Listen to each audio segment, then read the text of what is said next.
જય માતાજી મિત્રો, આજના વિડીયોમાં જોવાના છે આપણે ગિરનાર અને વાત કરવાના છે પરિક્રમાની। તો મિત્રો વાત કરીએ આપણે પરિક્રમાની, વરસાદને લઈને કેવો માહોલ છે ગિરનારનો।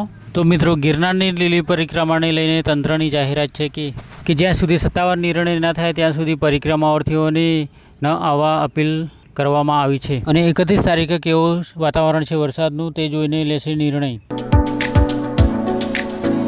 અને મિત્રો રસ્તાની વાત કરીએ તો હાલ જંગલના રસ્તામાં જઈ શકાય તેવી પરિસ્થિતિ નથી અને રસ્તા પર વધુ કિચડ થઈ જવાથી ભારે વાહનો ફસાઈ શકે તેવી શક્યતા છે અને વન વિભાગ અને વહીવટી તંત્ર દ્વારા સૂચના આપવામાં આવી છે કે તંત્રો દ્વારા કોઈ સૂચના ન આપવામાં આવે ત્યાં સુધી અન્ય ક્ષેત્રના વાહનો પરિક્રમા રૂટ પર લાવવા નહીં।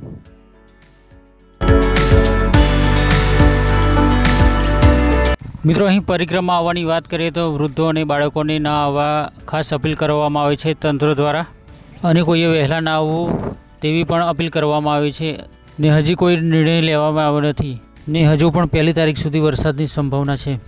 તો મિત્રો તમે પરિક્રમામાં આવવાનું વિચારતા હોય તો વહીવટી તંત્ર દ્વારા સૂચના મળે પછી જ નીકળજો અને જો કદાચ વાતાવરણ ખુલ્લું થાય ને આવો તો તમારી સેફ્ટી સાથે આવજો, જો કે છત્રી છે, રેનકોટ સાથે લાવજો અને ખાસ કરીને બને તેટલું નાના બાળકોને ના લાવતા, કારણ કે અહીંયા રાત્રિના સમયે રસ્તા પર જંગલના પ્રાણીઓ આવી શકે છે ને મિત્રો તમે આવો તો કાળજીપૂર્વક અને સાવચેતથી પરિક્રમા કરજો।